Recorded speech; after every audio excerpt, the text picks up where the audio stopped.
Hello and welcome to the Science Fiction and Fantasy Factory. I'm your host, Mookie Spitz, and I've got Jay-Z Pitts. It's Spitz and Pitts. How's that? How you doing, Jay-Z? Doing great, man. I appreciate you having me on. Yeah, I appreciate you being on. You're an indie author, science fiction. You got some horror going on, cross-pollinating there. Yeah. And you've got two books out, The Virtual Rebel and The Christmas Demon. And I saw you lurking on the Substack, and I roped you in for a session on the factory floor. Tell our listeners a little bit about your books, your writing, what makes you special and worth checking out. Well, like you said, I write primarily sci-fi, fantasy, dabbling in horror a little bit here and there. My debut novel was Virtual Rebel, which is a YA sci-fi adventure book. It's about a teenage girl in the near future who has to rescue her father using virtual reality technology from aliens who have taken over the Earth. Right So, on. yeah, very strong Ready Player One vibes. It was a huge inspiration to me as I was writing the book. And then for my sophomore effort, kind of went in a little bit of a different direction. Wrote a shorter story. The Christmas Demon is a novella, and it's about a family trying to take a vacation in the Bavarian Alps, and they run into a demon of ancient folklore. And if they're going to survive, they must not only face the darkness outside, but also within. Sounds like you're very character driven, which is music to my ears. Science fiction sometimes gets heavy on the atmosphere, on the world building, and everything you've described. Both of your books has to do with characters, human beings in real problems, trying to get their way out of them. Yeah, I often tell people what I tend to write is ordinary families in extraordinary circumstances. So I use the kind of settings that sci-fi and fantasy can kind of give us to play with. That's the sandbox I like to play in, but I like to keep things on a certain level grounded with the characters, try to make them as relatable as possible, and I think doing that kind of helps readers buy into the more fantastical elements in sci-fi and fantasy. How'd you get into the writing? Have you been a sci-fi, fantasy, horror fan, and then you just wanted to DIY it? What got you going on? Well, depends on how much time you have. It's a story. So, I got into reading when I was about 11, 12 years old. Wasn't much of a reader before then, and just started all of a sudden just devouring books at that age. And there was just something about it. I can't really explain it, but what I was reading was inspiring stories within me, and I just broke out a notebook and just started writing at that age. And it was mostly kind of, I guess, fan fiction or self-insert fiction of like the books I was reading, and just kind of doing my own versions of them. Um, and they were shorter stories because my hand would get all cramped up and all that because I hadn't learned how to type yet. But once I learned how to type, it was game over. How old are you? I'm 35. Yeah, yeah. So it was a little while ago. And then I kind of veered off, got an interest in filmmaking, kind of veered away from writing for a little bit. Tried my hand at some filmmaking stuff, made a couple of wrote a couple of short scripts, made a couple of short videos, all that, some short films, and didn't really lead anywhere. Didn't really, I don't know, it didn't really come together for me. So I was like, okay, a few years ago, I decided to reevaluate and figure out, okay, what was it that I needed to do? What was it? Because I've got this creativity, I've got this desire to tell stories. What should I do? and it just came to me, try writing again. Just really, really give it a better shot than you've given it before. Get serious about it. Start learning. Start writing. Just start doing it. And so yeah, about it's actually probably longer than 5 years ago now. Yeah, it's actually more like 7 or 8 years ago now. So that's what I started doing, and wrote my first novel. It was a sci-fi novel, kind of expanding on a shorter story I'd written a while back, and it was pretty awful. It was pretty terrible, and I tried to rewrite it, try to rework it into something, and learn lots of great stuff while doing it. But it's gonna stay in the trunk. It's a trunk novel. It's not ever gonna see the light of day. It's just it would have to be completely redone, and but it gave me the confidence I needed. Like, hey, I wrote a novel. Right. Maybe I could do this again. Did you get feedback from people? Did you pass it around, friends, family? Did you put it online? How did you realize that it sucked? Was it your own self-evaluation? Self-evaluation, yeah.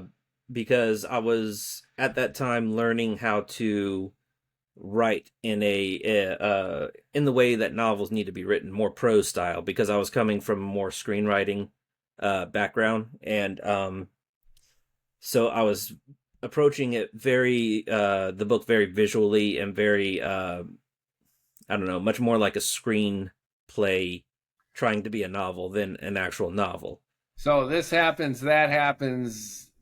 Yeah, This person says this, that person says that. not a lot of interiority, not a lot of Right. inner character stuff that makes novels so great. So So things just kind of happened and things were kind of said. yeah, yeah. Okay. And there's Yeah. elements to that novel I'm very proud of. It was a great learning experience, and it was a multi POV novel. So the way that I kind of tie certain events together, I'm proud of that it happened that way. But it's definitely not readable. I would have to completely redo it, and maybe one day I'll come back to it. But as it is now, no, it's staying in the trunk. So that was your trainer novel. Yep, You yep, taught yourself how to write, and writing a novel is hard. it is. I mean, people just say, I'm going to write my book when I get time, no problem. But even if you have time, it's hard. Making time is hard. Doing it is hard. Being self-critical and honest with yourself is hard. It's a very, very difficult thing to do. And I think the most difficult thing is to satisfy yourself. To your point, you were your own biggest critic, and you knew you needed to start from scratch, and then you had the wherewithal to do that. Yeah, because at the end of the day, it has to be good. It has to work, and it has to be good. And that's what I'm always trying to work towards. It has to be good. It has to be entertaining.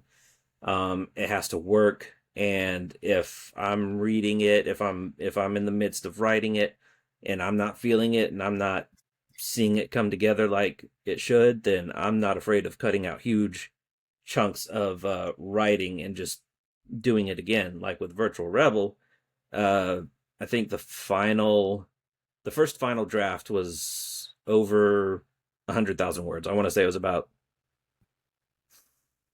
maybe around 110. I can't remember. And Yeah, that's about 400 pages, I think. yeah, yeah. And I was able to bring it back down to about 91K. That the final novel is about 91K. But there's a lot more that I had to cut out too as I was writing, because some of the revision work I was doing, even that I was like, okay, this works, this part of the revision works, this part doesn't, let's cut that out. So I ended up altogether I probably ended up cutting about 20 or 30,000 words out of the book. Yeah, that's the toughest thing to do, right? Mm-hmm. Be your own editor. Yeah. Like David Mamet, the writer and playwright, said that good writers start with a scalpel. You're real precise, every little word, and then you just get carried away. And you end it with a chainsaw, where you just know that it's like in the moment it sounds good, and then you're on a whirl, and then you realize when you got the whole thing together, doesn't need to go there, and is it really adding to the story, or is it my own indulgence as an author? Yep, exactly. So I try to again, I just try to make it the best that I can make it, and if that means axing certain parts, I'm not afraid to do that. What's your criteria? How would you characterize your style? Not to compare yourself with others, but I'm assuming you've had influences, Mhm. whether it's Stephen King maybe on the one side or William Gibson on the other. We're readers. If you're a writer, you're a reader. And you mentioned you started being a voracious reader all the way back years and years, 20 years, 25 years ago. Mhm.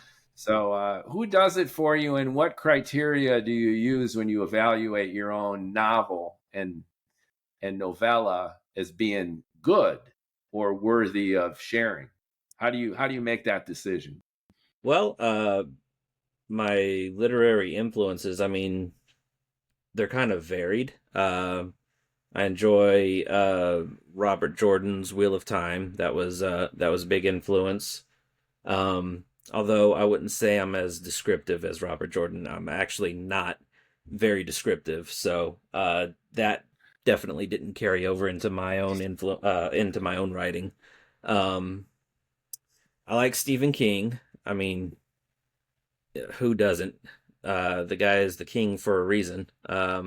Especially his earlier work. Some of his earlier work was just wow. I remember listening to the audiobook for The Shining, and just being like, and just kind of like looking around like, man, this is kind of creepy. I feel like I'm being creeped on a little bit here. It works then, right? Yeah. Yeah, It was so yeah, effective, and it stayed with me. Like the mood, the atmosphere just stayed with me for yeah. days with that book. It was extraordinary. And let's see. Dead Zone. For some reason, I read a bunch of Stephen King, and for some reason, Dead Zone really like took me there in that same kind of way. Okay, I need to check That, it out. that, that was I haven't read that it. was that was a trip. They made a movie out of it too. Obviously, they made a movie out of what is now like 2 dozen Stephen King Yeah. novels. But there was a Dead Zone movie too, which wasn't too bad. Okay. But that novel was really creepy in a cool Stephen King kind of way for me. Yeah. I'm gonna Yeah, have to look it up. It's one I yeah. haven't read yet. He's so prolific, right? The mofo writes every day, Yeah. and he just cranks it out. New book every year.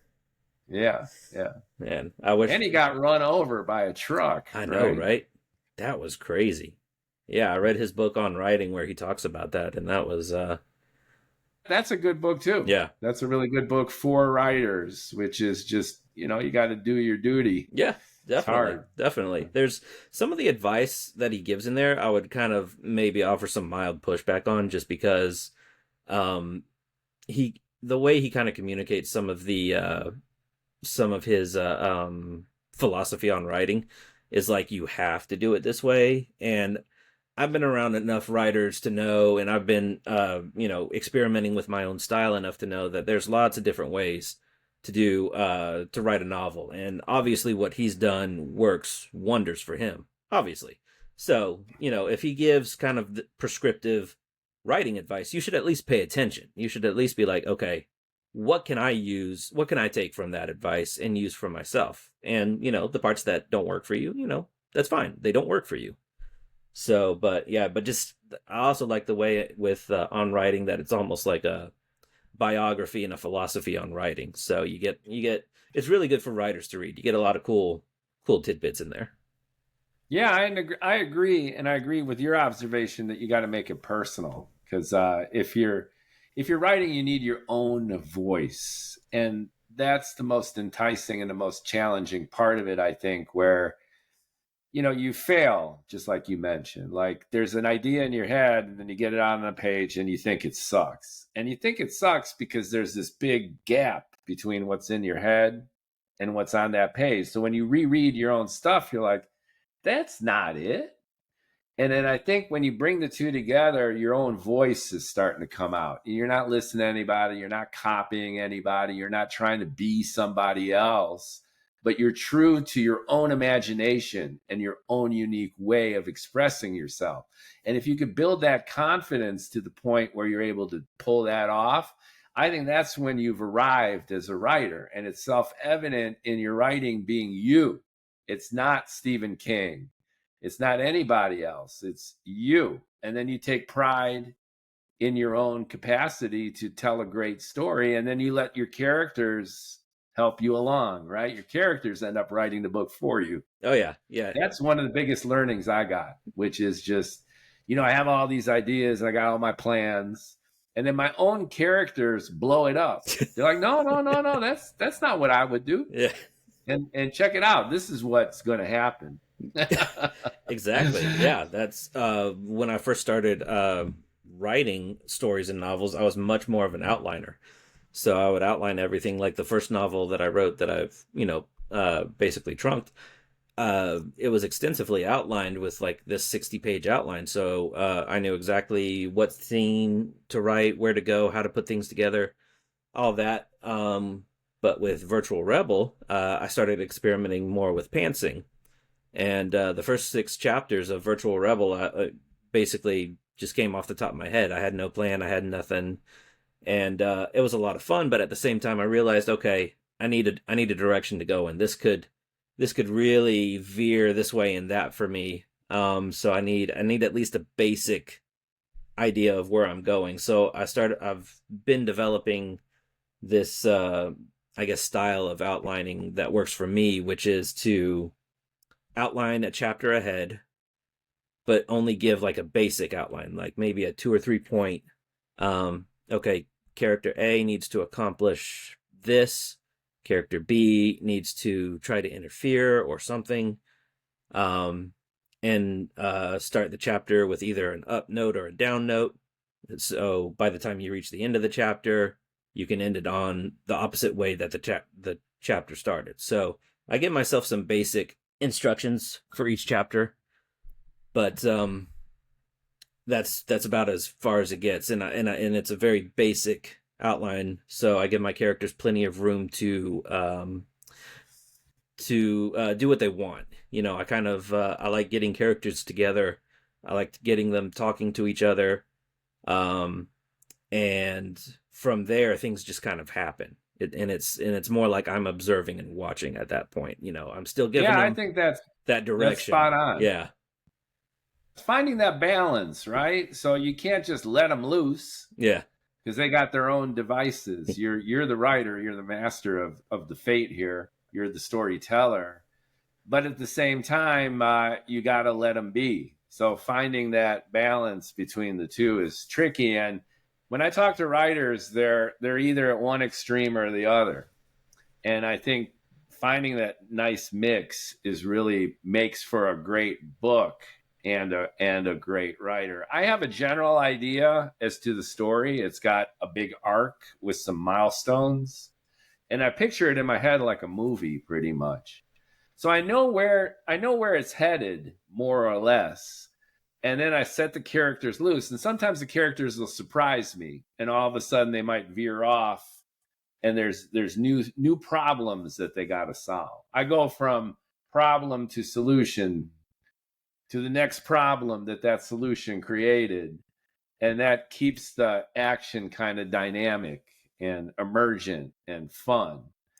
And it's not the outline that's telling the story. It's this feedback between the characters and their goals, the obstacles that are in their way, and then the dramatic dynamic as they try to get what they want. Yep. And so as a result, I write very linear, because each decision the characters make influence the story going forward. So right. That's how I know, okay, how to kind of plan for the next chapter is like, okay, in this chapter they made this decision, which means these consequences are going to happen in these following chapters that they're going to have to deal with later. And it gets to the point where I don't even know the ending, up until like maybe a couple of chapters away from it. It's a little nerve-wracking sometimes. It's like, okay, I gotta I got to figure out how all this comes together, how this all's gonna work, and it's usually a great moment when I've just had this kind of percolating in my subconscious for a while, and then the light bulb happens, right? And you're like, okay, okay, so yeah, and it just starts, yeah. So it's a little nerve wracking, but it can make it a lot of fun when you have that moment of, oh, this is how this is gonna happen. This is how this is gonna work. Okay, okay, I like that. What about the big themes? So in Virtual Rebel, it sounds like you're playing with this idea of video games, virtual reality, the Ready Player One stuff that you were mentioning, how our virtual lives or digital lives are getting enmeshed Mm-hmm. with our actual lives in kind of a creepy, unsettling way. It sounds like you're playing off that. It sounds like you also have a family dynamic Mm-hmm. that's going on with that.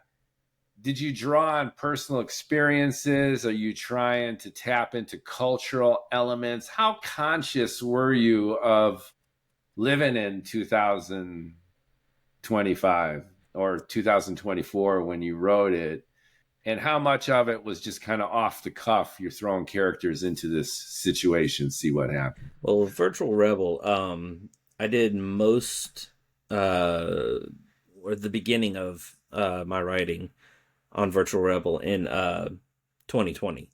So Okay, yeah. so pandemic. Mm-hmm. So you were writing in the past. This is a common theme I'm getting from a lot of writers, Mm-hmm. that there was this creative explosion. Like you had a lot of babies, and then you had a lot of books coming out. Right. Yeah. Had time to do both, right? Uh Right, right, right. um yeah, it was Virtual Rebel. In terms of themes, I had some overarching themes that I had in mind. The a family dealing with kind of a some parallel stuff that was happening during the pandemic, but kind of reshaping it into something a bit more unique to their world. So it wasn't a pandemic, but they were experiencing this kind of semi-permanent lockdown, and kind of dealing with the theme of soft tyrannies and how soft tyrannies kind of use entertainment and basic provision as a way of kind of mollifying populations and keeping them from uprising and overthrowing. So that was some of the ideas percolating. But then, Okay, so the Russians have their vodka, and we have our digital streaming yeah, entertainment, yeah, right? Okay. basically. Um, and so that was like the basic themes that got me started, right? Obviously, other themes started developing as I wrote, and I wanted it to also be, because it's a YA novel, I also wanted it to be a way of encouraging young people in recognizing tyranny doesn't always look like stuff like the Hunger Games or something like that.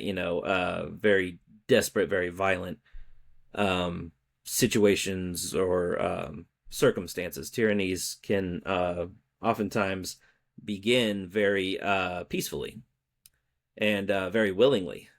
Um, so I wanted to kind of seed that in there, and at the same time, kind of seed in the importance of freedom and for fighting for freedom, which not an uncommon theme, but one that I felt like was important in that moment to re-emphasize again.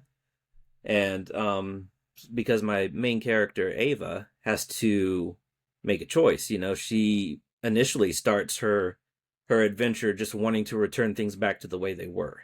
All she wants is for her to return to her sense of normalcy. But she's confronted with this reality that is that normalcy really good for her and really good for the people around her? You know, is it truly living? Is she truly being human, living under these conditions? And what does freedom mean for humanity? Stuff like that. And so she has to make this choice. Okay, can I make a deal with the devil basically and return my life to how it was, or should I basically help ignite a resistance that would, potentially have severe consequences on herself, but could uh, cause a tidal wave to overthrow the existing tyranny in the story. So that was something that I felt was really important to have in there and to kind of challenge younger people with. So from a young adult point of view, you're going through adolescence, you don't know who you are, you're wondering what the hell's going on with society, with my family. You're tapping into that uncertainty and anxiety, and then you're exponentially blowing it up in terms of making her an active participant and a potential protagonist in fixing what's broke. Exactly. Yeah, and I Yeah. tried to do it in a believable way too, because it's kind of funny how in a lot of YA fiction how they become like the central figure or whatever of saving the world and all that. And I didn't want to do that with Virtual Rebel. She's a central figure, but she's not the one, she's not the chosen one that's going to, overthrow everything, but she's an important element and an important key. And her involvement in the story, her decisions, cause some very important, I guess, butterfly type effects to happen that get the ball rolling for future generations. So she's vulnerable, she's imperfect, like your young adult reader, Mhm. but she has the potential to bring about societal change if she's willing to deal with the consequences. Exactly. Exactly. That's a good setup. What got you into young adults as your primary audience? How did that interest erupt? Because that's kind of interesting. A lot of science fiction authors want to, they want to be Stevenson, or they want to be Douglas Adams. They want more of an adult audience Yeah. because they feel that they can stretch their wings a little bit. But the young adult focus is more emotional, and it's more niche and targeted. So even from a marketing point of view, I think it makes a lot of sense. And it also defines your world and its characters in a way that are more precise. Well, yeah, I'm like you mentioned earlier in the show, more character focused, more um focused on the interiority of the characters, and having my characters go through these emotional roller coasters, because I want to take the audience on this roller coaster. So um to do that effectively, in my opinion, means you have to have sympathetic characters, interesting characters that you can connect with and go on this journey with. And having it be YA was multi-purpose for me. One was, again, just kind of wanting to encourage young people to I guess bring a sort of awareness that, again, tyranny's not always Hunger Games like. Can be very, very different, very they can almost be comfortable sometimes. And at the same time, I felt like my voice at that time was more in line with a younger person's perspective when it came to writing, my writing voice. So I felt like the two together would just really, really, really work, and I've noticed, like, with the Christmas Demon, that writing voice matured more. Fortunately, because the Christmas Demon is more of an adult book than Virtual Rebel is. So it gave me an opportunity to uh, write from the perspective of the writing voice that I had at that time. But it also gave me an opportunity to kind of, you know, um, try to have a positive influence while at the same time just trying to give readers a good time. So So it sounds like you're coming at it from this distinct worldview, yeah. which is digital technology is convenient, it's fun, it's consuming, it's immersive. And to your point, it gets dopamine triggered. We don't think twice about it. We just plug in and tune out. Yep. But what you're pointing out, oftentimes a high cost to be paid. And for those people who are orchestrating this wizardry, there could very well be an agenda, and there often is, that goes beyond just mere monetization. Yep. And you got to be leery of this kind of stuff, especially given our cultural and political climate. Regardless of which side of the aisle you sit your ass on, it's contentious, it's difficult, and everyone's vying for authority. Yep. In our attention society. And you're appealing to young people to open up their eyes, to realize that by plugging in and tuning out, there's a cost to be paid for it, especially when you're young and you get used to these habits. Mm-hmm.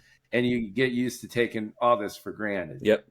And in a sense, it's a message through your character that, wake up, kind of like Neo in the Matrix, yeah.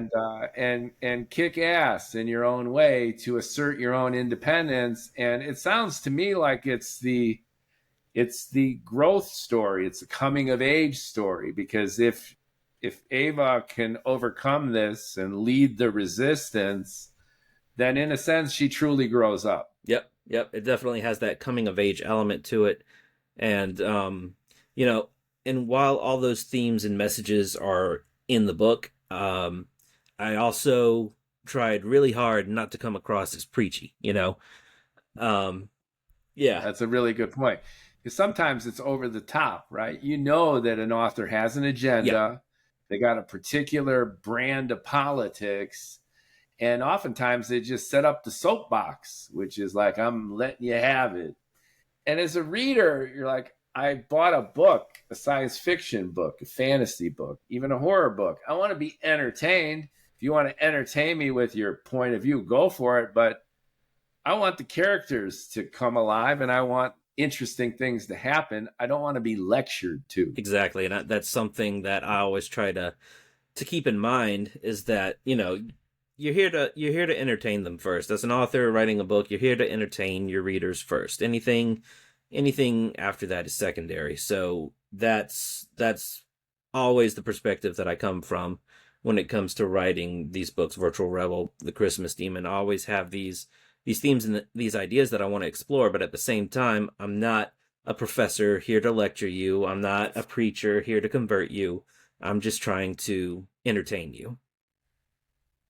Tell us about the Christmas Demon, because that's a migration, if you will, or an evolution from young adult, coming of age, overcoming the Matrix, leading the resistance, growing up, to what seems like a couple. They're isolated.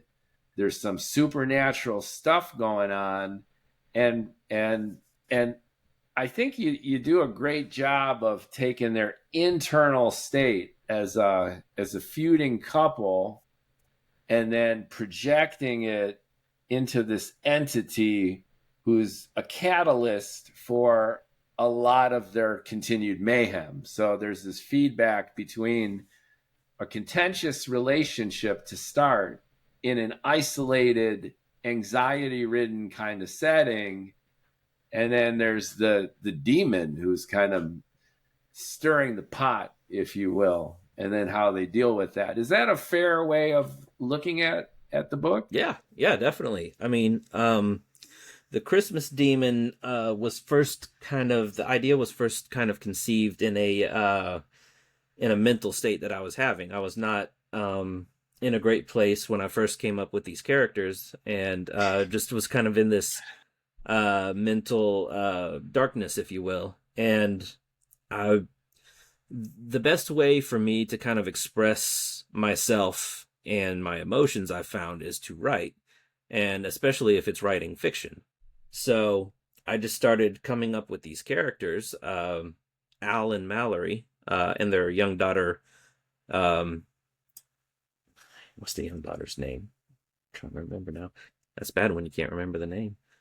I can't remember at the moment, but she's 6 years old. So started coming up with these characters in this kind of dark mental state, and I hadn't even thought about bringing in a supernatural demonic element yet, because I just wanted to write characters that were going through something, that were struggling. You know, maybe they weren't going through what I was going through or dealing with or thinking through or anything like that, but I wanted to give them something to kind of weigh on them and to kind of explore as their own internal demons that they were dealing with. Um, the main character Al, he's dealing with addiction to alcohol, and he's also dealing with the disappointment that his life is not going the way he wanted it to go. And his wife is dealing with some similar things. She's dealing with, a personal tragedy that happened to the family not too long ago, that she's just been carrying for a long time. And she's also dealing with her own addiction, because she's trying to numb the trauma from that tragedy that happened to the family earlier. And then in the middle, you've got their young daughter, who is, innocent, who loves her parents and is basically the glue that's holding this couple together. And the vacation to the Bavarian Alps is kind of like this last ditch effort on Al's part to kind of help his wife, who he knows is going through, who knows, she's got her addiction and her depression.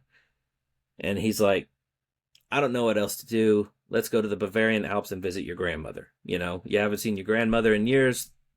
Let's go. Let's do that. Let's, scrap our savings together and do this. And it all goes obviously terribly, terribly wrong. And yeah, the demon, the demonic element is, spoiler alert for those that haven't read it yet, is an ancient demon of folklore, Krampus, the Christmas demon. And he has his one night a year that he can come out and he can cause mayhem. And he especially likes to kidnap children and take them to hell with him. And so he's got his sights. By the way, is a real part of Christmas lore. Yeah. So we got Saint Nick and Santa Claus here in the U.S., but Krampus is a real thing that's been around for hundreds of years. Oh, yeah. And you can almost see Krampus as like the anti-Santa Claus. So Santa Claus comes and gives gifts to kids who are nice and not naughty. Mm-hmm. And Krampus is like the mirror image of that, which is just coming to mess stuff up on Christmas. Kidnapping kids, taking things, right? Yeah. Depending on the interpretation of Krampus, because there's different interpretations of Krampus out there. And it varies by country, too. Yeah. He may come and just cause some, annoying mischief.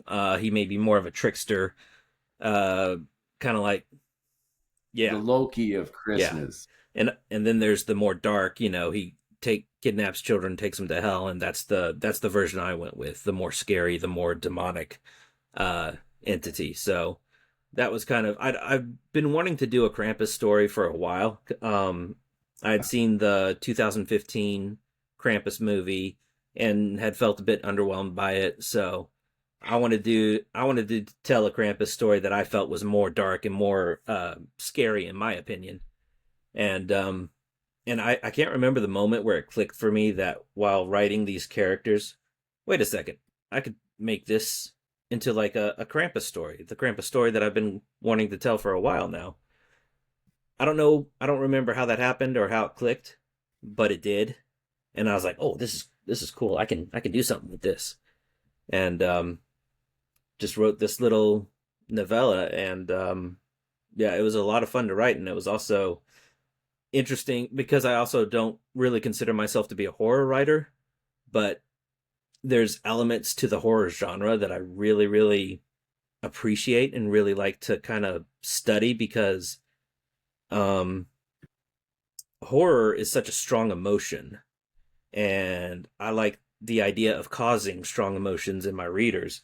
So I kind of like to study it a little bit. I don't watch a ton of horror movies or read a ton of horror books, but when I do, I like to take those moments and to kind of figure out, okay, how is the author or the filmmaker here causing this anxiety or this suspense in me, and what techniques are they using, how are they doing this, and how would it translate into my own writing? So that was kind of fun to play with and explore with the Christmas Demon as well.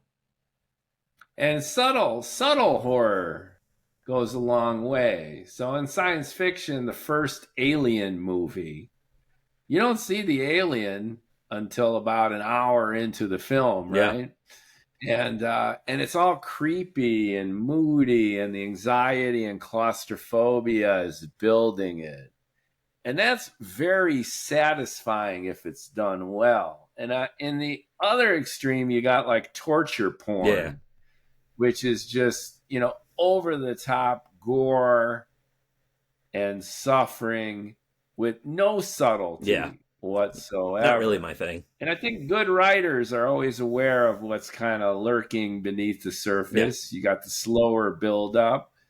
And to your point earlier, it's about that internal character driven state, which is building up to something, so that when you do finally get that release, it's inevitable and yet surprising at the same time. Yeah. And that makes for good writing, good storytelling. Yeah, and hopefully satisfying too, because I kind of prefer that build. I kind of like, I'm not a fan of torture porn or anything like that, so I'm not really interested in having any of those elements, although there's maybe like little hints of it in the Christmas Demon, but it's not really a heavy. The hints are good. Yeah, it's oftentimes what's not seen is more important than what's seen. Teasing the imagination, and it's sexiest when there's a little bit of clothing on. Yeah, exactly. And so that's what I tried to do with the Christmas Demon, is build things. It starts off, you get just little hints here and there that something's off, something's wrong, and as the story progresses, it just becomes more and more apparent that there's something really, really wrong happening with this family and with this little village that they have found themselves in. And I was so thrilled. I had sent the manuscript to a couple of different editors to have it worked on, and I was so thrilled when one of them wrote back and was like, did you realize that every word, every paragraph is building on the last one to create this kind of suffocating, tense atmosphere? Everything is contributing to this build up towards the end. And I was like, that's good writing. I was so happy to hear that, because I was like, yeah, that was the intent. I'm glad that came through. That's what I tried to do. So thank you for reminding me. Thank you for seeing it. Exactly. Yeah. So that was a good feeling. That was like, yes, I'm headed in the right direction, and I've hit the target. Great. So speaking of getting some help, you shared the Christmas Demon with an editor for their opinion. Did you get editorial assistance for Virtual Rebel, or did you just wing it? No, I definitely got editorial assistance with Virtual Rebel. I'm a strong believer in doing as much as you can on your own, so far as like the drafting process, self-editing process, and all that. But you need to hand it off to an editor at some point. You're too close to see the flaws that are in there. And you need that outside set of eyes. And also, I'm not the strongest when it comes to grammar and, all the rules and all that sort of thing. So I need someone to say, hey, if you kind of tweak the sentence a little bit, it would come across stronger. I know what you're trying to say here. If you tweak this, it'll come across even better. Stuff like that. Good for you that you recognize that and you go for that. Well, again, a lot of writers tend to be more stubborn, which is my way or the highway. And don't feel bad about being bad at grammar. I heard Quentin Tarantino, when Lawrence Bender first looked at his scripts, it was like the THUH. Like he wrote phonetically. Yeah. Like the dude was like Quentin Tarantino was like semi-literate. He just wrote based on how the words sounded. Wasn't he like a high school So dropout or something? something like that. He worked in a video Yeah, store in Manhattan yeah, Beach with Roger Avery. They were literally they were video store yeah. clerks for years, and big cinephiles, And of course. when he But wrote his scripts, he had to like send it to someone to kind of like rearrange it in a way that people could actually read it and it made sense. At least that's what I've heard. I don't know. Yeah, so he had it in his head, and obviously a vivid imagination, and he's had quite a career for himself. But this idea that you need to be totally buttoned up, that everything's got to be perfect out the door, misses the yeah, point, and also begs the question of people who have been ravenously successful and at the same time deficient in ways that some people would consider table stakes. And that's just not true. It's like, Albert Einstein said, creativity and imagination are more important than intelligence, So, it's like you do what you need to do to get it done. yeah, yeah. And Again, that's cool. What about your covers? covers. Yeah, I've had. I've sent those out to a company in Ukraine actually, getcovers.com, and they've done the covers, and I've been able to work with them. They're very affordable, which is good because I'm just little indie artist. I don't author. I don't really have the money to shell out for these big commissions. Um, but getcovers.com, they're great. They give you unlimited revisions, which is also really great because there's a lot of back and forth that has to happen to make these covers work because Right. you give them an idea of what you want, you give them some images that you want to see on the cover, and they do a first draft basically, and they send it over to you, and you're like, okay, so I like this, I don't like this, we need to change this, change that, and so there's a lot of back and forth that happens there. But yeah, the Get Covers has been great to work with for that. Great. And how about marketing? As an indie author, I can attest to how challenging that is. You don't have a publisher behind you. You don't really have the engines of the industry. You're pretty much on your own to get attention in this attention starved, attention commoditized society that we're in right now. I don't think this much content has been consumed ever in human history. It's just people check their phones hundreds of times a day. You got all these platforms. We connected on Substack. You could exit up, connect with Facebook friends and colleagues. And how do you go about letting people know that Virtual Rebel rocks, that you did the Christmas Demon? Do you do paid advertising? Do you reach out for reviews? What's your approach as an indie science fiction horror writer? Yes. All the above. It's a combination of things. It's experimentation. It's trying to find what works and what doesn't. So I've done the newsletter promos. I've done paid ads. Those help a little bit, but not a whole lot. I mostly do paid ads on Amazon, and those are kind of a its own thing. It's hard to figure out Amazon ads, unfortunately. And Yeah, here's the thing about Amazon ads. So they take mhm. royalties. So they're an awesome service. Like KDP is amazing. Like you upload your PDF, and then like 3-4 days later, your printed book is on your Yep. desk. Get out of here with that. That's amazing. And it's professional quality. Like you walked into a bookstore and you pulled it off the shelf. Great quality, unbelievable speed and efficiency. Major thumbs up, Jeff Bezos. You rock publishing too. However, they take a huge chunk in Yeah. royalties. And then here's the thing with Amazon ads. So they take a huge chunk, and then the little money that you have left, you put it back into Amazon so they can run ads, so they take even more money off the books you sell through the ads you paid for. Yeah, that's What a system, right? That's that's why Amazon's one of the biggest companies in the world. They've figured out how to monetize just about everything in every step and every process. And the ads themselves can be sketchy because there's so much Yeah. content. You can pop up as related stuff, people into horror, people into young adult, young. So you got a niche within a niche within a niche. You got, for Virtual Rebel, you got young adult, kind of fantasy, digital, gaming, family. So you could kind of slice and dice it. But even if you do that, that's challenging because you got a dozen other titles that pop up right there. And it's a cat chasing its tail, which is like, to get attention and to rank with the algorithm, you need lots of reviews, essentially, and you need a lot of sales and traffic. But in order to get reviews and sales and traffic, you need a ranking.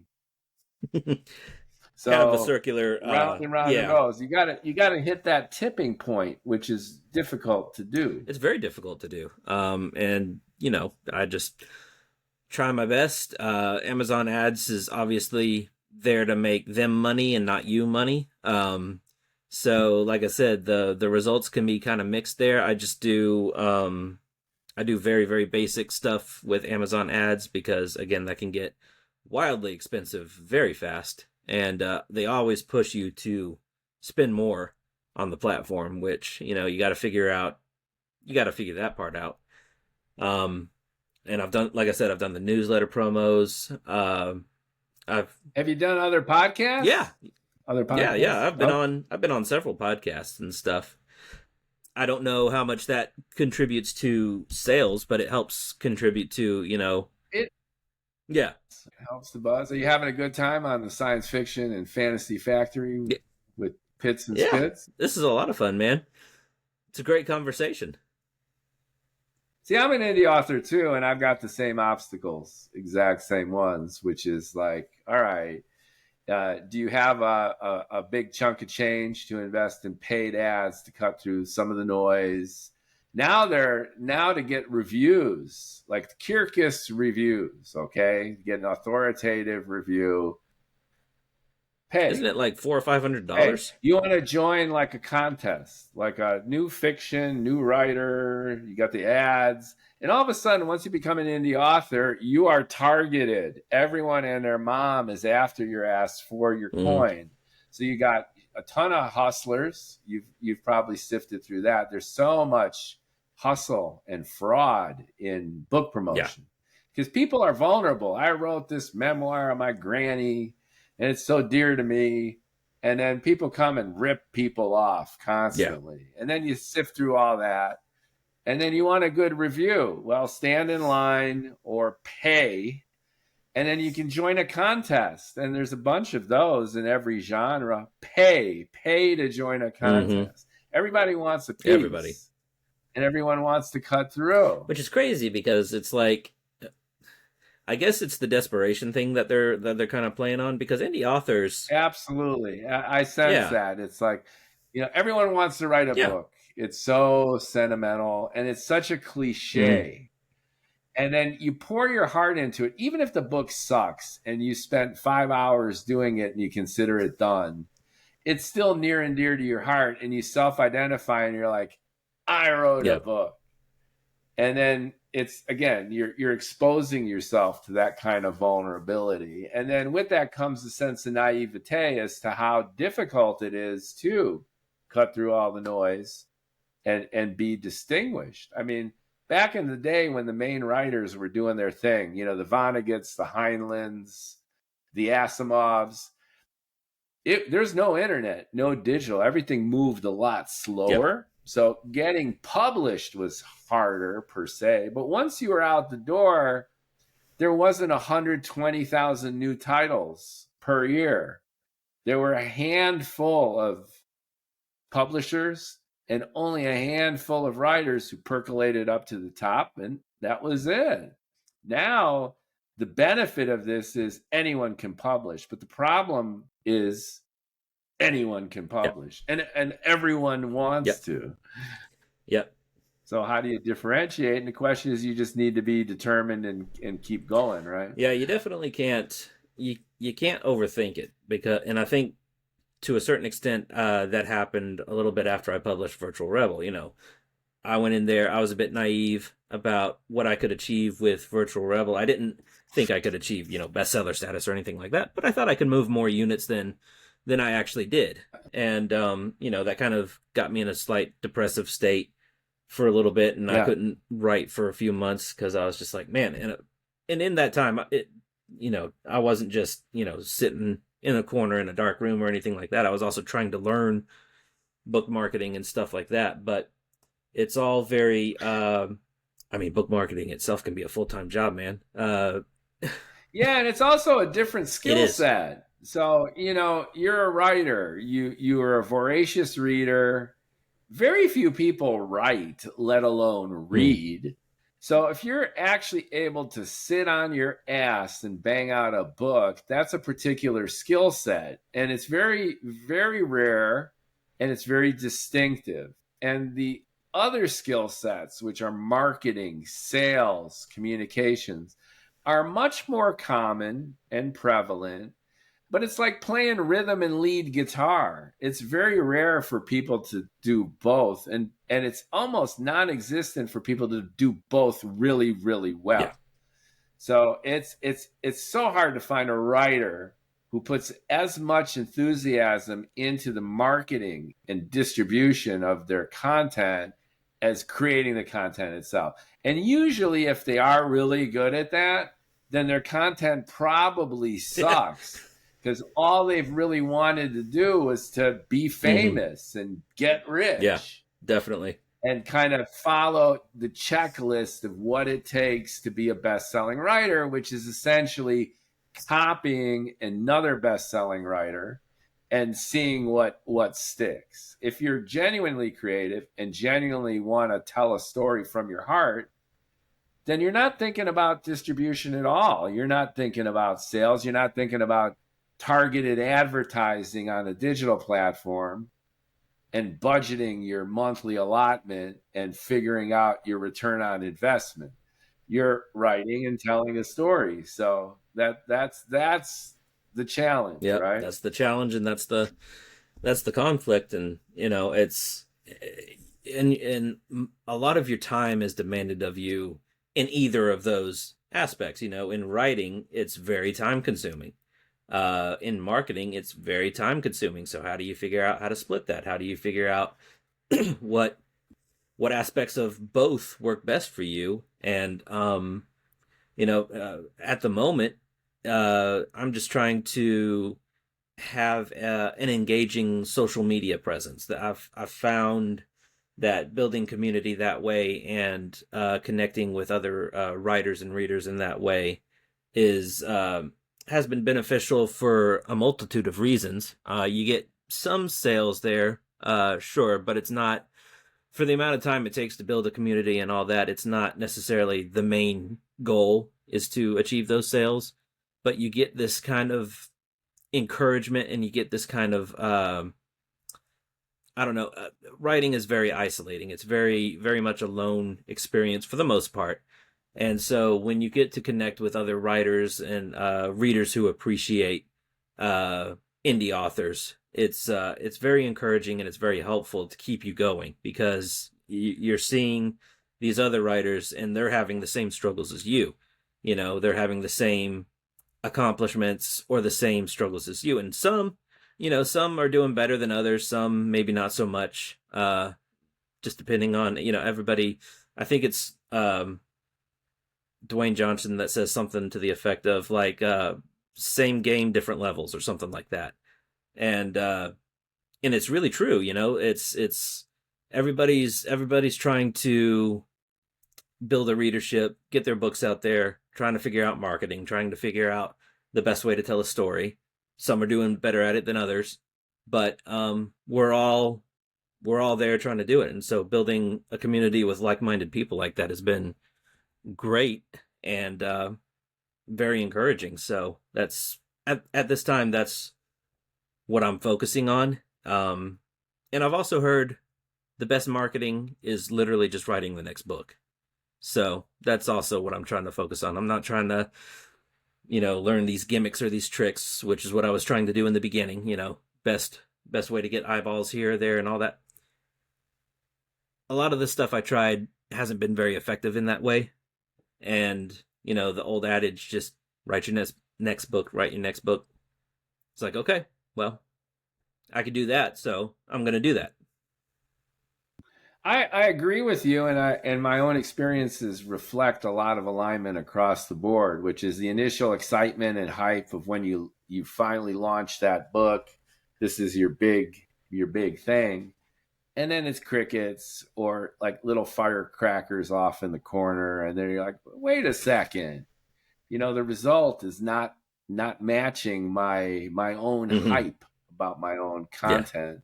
And it's easy to fall into a slump afterwards. And the best way to avoid that slump is to focus on what you wanted to do when you Yeah. did this, which is just be a great Yeah. storyteller. And the social networking is terrific too, as you mentioned, which is you're a storyteller connecting with other storytellers. So share your stuff, compliment each other. I've been very guilty of just bombing platforms with my content indiscriminately and not caring. So, this idea of a content calendar, spacing content, not being an overshare. I just use all the platform. I'm just in the mood and I'll just blast stuff. And I do multimodal content too. I'll rant on TikTok. I write blogs, I write short stories, screenplays, my novel. And then, in a single day, it'll be a TikTok, it'll be a podcast, it'll be a blog, all over the Mm-hmm. place. And then I'll dive into TikTok and on a book talk, hashtag book talk where it all happens. I'll just show up out of nowhere and be like, hey. And then I'm like, hey, no one cares. You're not really connecting with people. So what I've learned, probably too late and stubbornly resistant is Yeah. participate, be part of the tribe, communicate, share, elevate other voices. Rising tide lifts all the boats. And a writer with whom I connected, he said it really, really well, which is there are way more readers than writers. There's a lot of writers and there's a lot of books, but there's way more readers than the writers capable of filling what they want to say. So there's plenty of room for Yeah. everybody. And it's not a zero sum game where if they buy your book, they're not going to buy my book. And it's really like to your point, it's like a rah, rah, rah. It's like you could be on that level or this level. You write hard science fiction or torture porn horror. There's something for everyone. Everyone does it their own way. There are people with a lot of talent and there are people who suck. There are people who give it their all and there are people who are lazy. But none of this really matters. It's just dip your toes in, collaborate, cooperate, make friends, give so you can Yeah. get. That's been my biggest lesson. That's the origin of this podcast too. I mean, I saw you on Substack and you're a dude with books and you got a persona, and spending an hour with you has been very joyful because I got to experience your journey. We share a lot of the same challenges, and at the same time it's very inspirational, and all of a sudden your network became my network and my network is yours, and then we follow up, and now hopefully we can be buddies, keep in touch, and the same rules apply to every touch point that you make within this indie writer community. Yep. You make some great points there, and it's for the most part, none of us are going to achieve, Brandon Sanderson level of success. That's very rare. That's awesome for him, but Hugh Or Howey, Hugh everyone Howey, yeah, wants to much be much a better Hugh Howey. example, yeah, Yeah. yeah, I had a writer, Lou Iovino, I had just the other day, and he was like, man, Hugh Howey. And I'm like, okay. The silo is awesome, and he represents the paragon of independent publishing, rocking the ebook world. But you got to do it yourself. What are you going to do? Copy Hugh I or, mean that world, that environment, that world that Hugh Howey was writing for doesn't exist anymore. You can't Right. be the next Hugh Howey because that's all gone now. The world has changed and moved on. So you gotta figure out your own way. And for 1,000%. And it's always satisfying. The only person that you could or should disappoint is yeah, yourself. If you got the world judging you, whether you got too few sales or you're not impacting the way you want, it's like time out. Just give yourself a break and remember why you did this in the first yeah, place. that's the important thing because it's very easy to get down on yourself about a multitude of things on this journey, on this path. And so you have to come back to, and that's kind of my journey with writing The Christmas Demon is, well, what were you doing in the first place? You've got this creativity that you need to express, you've got these stories that you've wanted to tell, and even if they never achieve bestseller status, and even if you never achieve any sort of real career from it, you have the capability to do it. So just do it, and whatever happens happens. Yeah, society tends to judge people based on this external metric of success. And you'll get a pat on the back and a big congratulations if you could show what your internal effort accomplishes in that kind of way. But that fundamentally misses the point, which is the intrinsic joy that we get in terms of being storytellers. And if you keep on, something's going to happen. And at the very least, you check out of this very mortal life that we have with this satisfaction that you did what you loved and you got it out there. Because I know as a writer and as a creator, I just feel I need to like release Mm-hmm. all this. I got so much going on in my head and my heart that if I could just unload all the stories that I've wanted to all along, that'll be in and of itself Exactly. a happy way to check Exactly. out. And the final Yeah. product, having your books, I mean, just being able to hold my books in my hand. Show it for video. We're on audio and video now. Virtual Rebel. It's got a badass cover. It's very Yeah. nice. And just being able to hold it in my hand and look through it. I could point to that and be like, you know, I did this.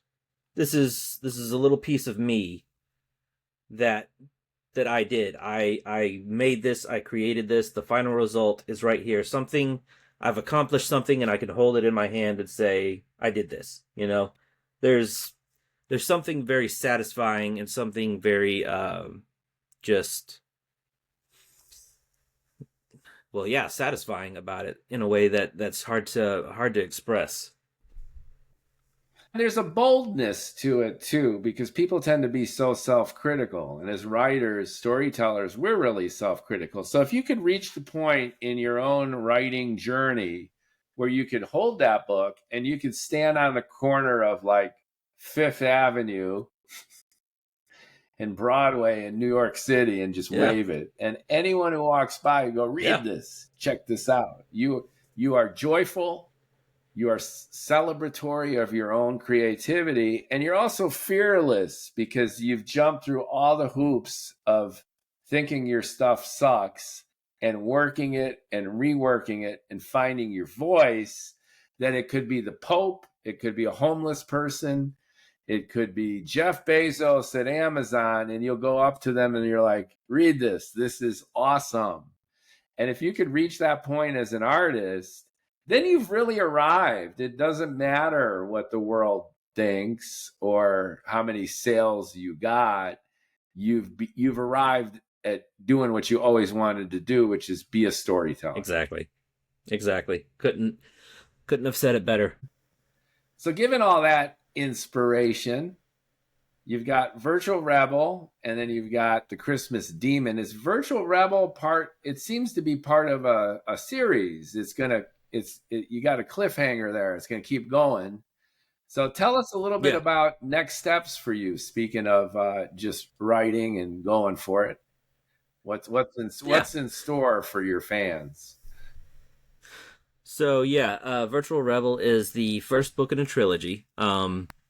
And I'm going to start writing the sequel very soon. Right now, I'm working on something else. It's a cozy fantasy, something else that I've just been wanting to work on for a while. But I've been having some pretty cool ideas that I'm pretty excited about for the sequel to Virtual Rebel. So I'm looking forward to getting back into that soon. Um, and other than that, yeah, that's about all I've got going on right now so far as writing goes. I kind of take each project as it comes. So, like I said, when I finished Christmas Demon, I kind of wanted something a little lighter, little bit more lighthearted than the Christmas Demon was. So, decided to write this cozy fantasy dealing with some stuff I've been wanting to write for a while now, and then jump back into the world of Virtual Rebel. Great. Thanks for joining us, Jay-Z Pitts with Mookie Spitz. Your journey is inspirational. I am going to put links for people to follow you and connect with you and get your books in the podcast description. So, like, comment, and share, everybody. Check out Jay Z's books. Follow him, subscribe to him on Substack. And I'm assuming you're on the other social medias as well. I am. I'm on Facebook, Instagram, new TikTok account, and X. Sounds good. So we will like, comment, share, and follow. Get his books, and let's follow up for your next launch. We can jump back into the factory and talk about that, and Definitely would and love to. keep the conversation and the networking going. Sounds good. Thanks so much, and we Thank will catch up soon. Right on.